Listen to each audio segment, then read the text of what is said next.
Մոտ 2.5 ժամ տևեց այդ ընդհանուր օպերացիան իրենց, ման են գալիս զենք, զինամթերք, ըստ երևույթին, ֆլեշ կեկ, չգիտեմ չիպեր, տեդրներ, թղթեր, հաստաթղթեր և ընդամենը հայտնաբերեցին մեկ նոտատեդր, որի մեջ կինս իր աշխատանքներն էր կատարում, հավաքեցին բոլոր հեռախոսները, ընդհուպ նաև երեխաների անչափահաս, կնոջ հեռախոսը, որ ես իրենց ասեցի, որ տղեկ յուրաքանչյուր գործ իր կանոններն ունի, բայց պետք չի ոտնահարել անձնական իրավունքները, իմ հեռախոսը տարել եք, հա, ձեզ լինի, բայց կնոջ հեռախոս վերցնելով,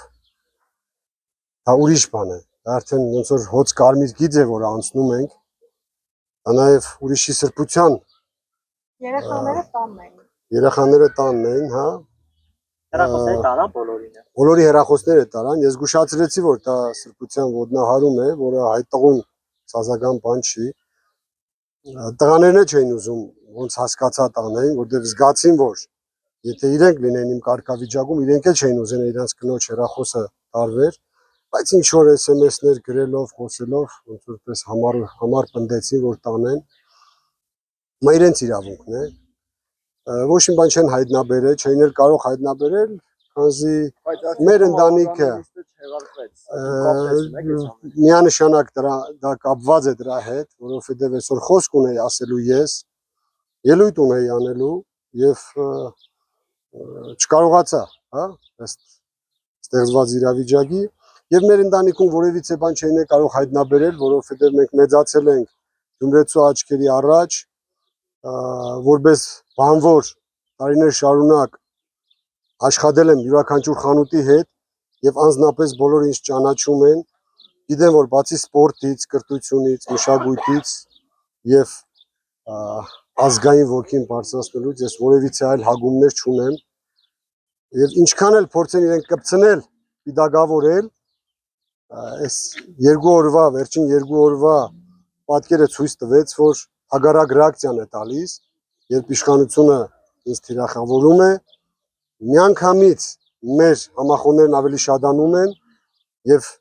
իրենց քարկոձողները հնգապատկվում։ Թող շարունակեն այս գործելավոճը ինչքան կարող են։ Ըստ էության, եթե նույնիսկ այսօր ավագանու նիստը չկայացավ, որի բացակայության պատճառով կամ քաղաքացիական պայմանագրեր դե փաստացի կապը տեսնում ենք, չէ, եթե ես չկայի, Գրիգորյան Մարդունենց խմբակցությունից մեկը տնային կալանք է, հա, այսինքն մեկ հոգու չթողնելով նիստին,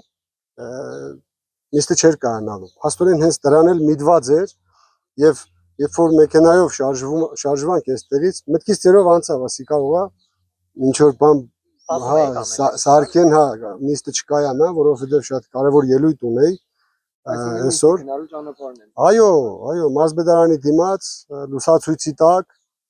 անգամից այսպես ավտոներով ցեպ տվեցին, կանգնեցրեցին եւ վարորդին այլընտրանք չթողեցին, նստավ իրենցից մեկը մեքենայի մեջ եւ ուղղորդեց դեպի մեր տուն։ Իսկ ինչ ելույթի մասին էր խոսքը։ Դե պետք է ելույթ ունենայի, որ լսելի լիներ, հիմա որ չի կայացել, ուրեմն մի օր փորձենք այդ ելույթի տեքստը ավելի մանրամասն մատուցել քաղաքացիներին, հիմնականում կապված է եղել այս բռնաճնշումների հետ, այդ ձայնագրությունների, որոնք կապ չունեն բացարձակապես իրականության հետ, 6 տարբեր ձայնագրություններ են, որևիցե տեղ չի նշվում Կարեն Սիմոնյան անուն ազգանունը եւ վերջին ձայնագրության մեջ, որ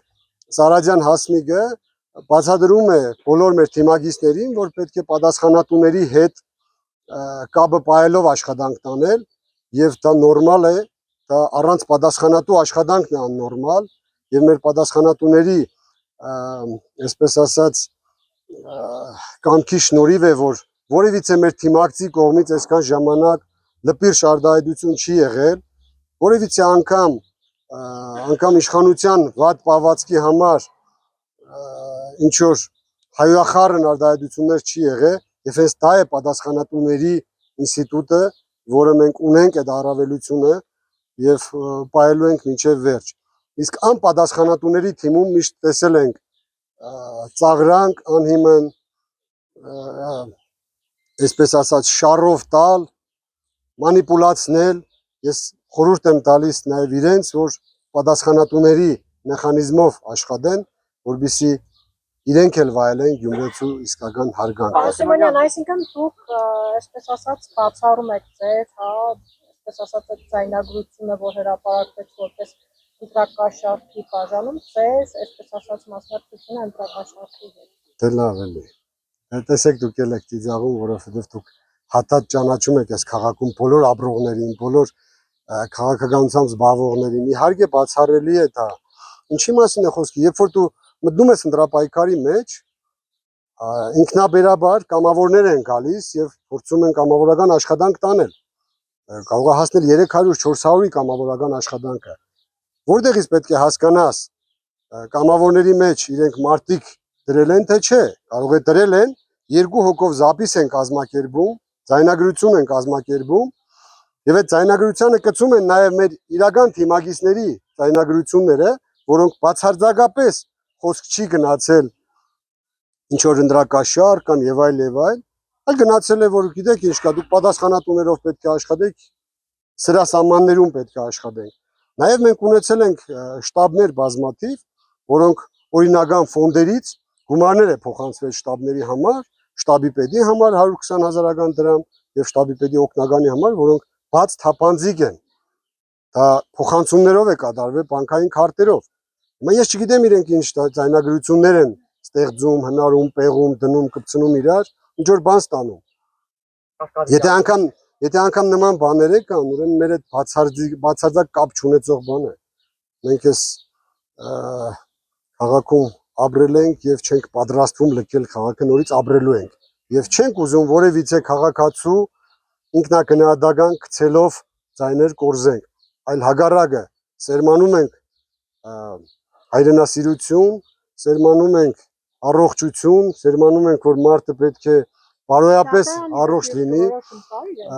Տեսեք, որոշումը կարտում է, ես հարց եմ տալիս, ասում եմ, այստեղ որ ասում ես, այս փաստական հավաքների, կասկածների, որ ընդրակաշար, ասում եմ, ես կամ դրա մեջ։ Դեմքիս է նայում։ Ասում եմ, ես ընթերցում եմ այն ինչ գրած է։ Եղբայր, որ եկել ես իմ մոտ, հասկացել ես ինչի ես գալիս, թե թուղթը տվել են ծերդ, այդ տրցակը տվել են, եկել ես իմ տուն, այդ տղեկ թե մեղավոր չեն, ասեմ։ Մեր նման տղեկ են, գործի մեջ տղեկ են, բայց այնքանով են մեղավոր, որ պետք է ավելի լավ գործ ճարել եւ նմանատիպ աշխատանքները կատարեն ոչ թե քաղաքական բռնաճնշումների համար, այլ իրական կոռուպցիան բացառելու համար։ Պարոն Սիմոնյան, վերջին օրերին նաև քաղաքացիական պայմանագիր խմբակցության ղեկավարը, խմբակցության մի քանի անդամներ այդ ձայնագրությունները տեղադրելով իրենց էջերում նաև որ այդպես գրառումներ էին կատարում, ինչ ասեք այս մասով, մարդիկ ովքեր չէին էլ ներկայանում վերջին ամիսներին նիստերին, փորձում էին այսպես ասած վարկապետել։ Նայեք, Քնարիկ Հարությունյանի էջն ենք տեսել եւ Սարիկ Մինասյանի, ես չեմ ուզում կնոջը կամ աղջկան պատասխանել իր ոճով, որովհետև ես ծնվել եմ նաև նրա համար, որ տեր կանգնեմ եւ պաշտպանեմ հայ կնոջը, հայ աղջկան։ Այսքան մասով անցանք առաջ։ Ինչ վերաբերում է Սարիկ Մինասյանին, ես բազմիցս ցույց եմ տվել, որ ես անձնական որևիցե բան չունեմ որևիցե մեկի հանդեպ, ուղղակի քննադատական խոսքս վերաբերում է գործող իշխանության վարկագծին եւ միշտ ցույց եմ տվել իշխանության բացերը, ոչ թե հայոյանքով, այլ ուղղակի խոսքով։ Ասել եք մի բան, արել եք մի այլ բան։ Որևիցե այլ քննադատական խոսք չեմ ունեցել։ Հիմա որտեղից է վերցրել Մինասյան Սարիկը, որ պետք է անհիմն ինձ մեղադրանք տա, այդ արդեն իրենից պետք է ճշտեք։ Երբ որ քաղաքապետի ընտրությունների նախօրյակին դեբատ կազմակերպվեց, լավ հիշում եմ, այսպես մի բառ կա ներողություն, բայց օգտագործեմ, օբշակ էին գցել Սարիկին եւ ամեն հարցով դեմ էին տալիս իրենց թույլ տված վատ արարքները։ Բայց ես ելնելով Գյումրիում մեծանալու իմ հանգամանքից, ես այդ օրը բան չասեցի։ Խոսեցի քաղաքի խնդիրներից եւ նաեւ քննադատվեցին դիմության կողմից, ինչի համար դուք թիրախային հարված չհասցրեցիք, բայց ես մնացի այն կարծիքին, որ ճիշտ եմ արել, որ չեմ հասցրել։ Եթե ինձ հասնում է այդ վերաբերմունքը, ինչը տալիս է ինքը ինձ, ուրեմն Աստված իր հետ ինչ ասեմ։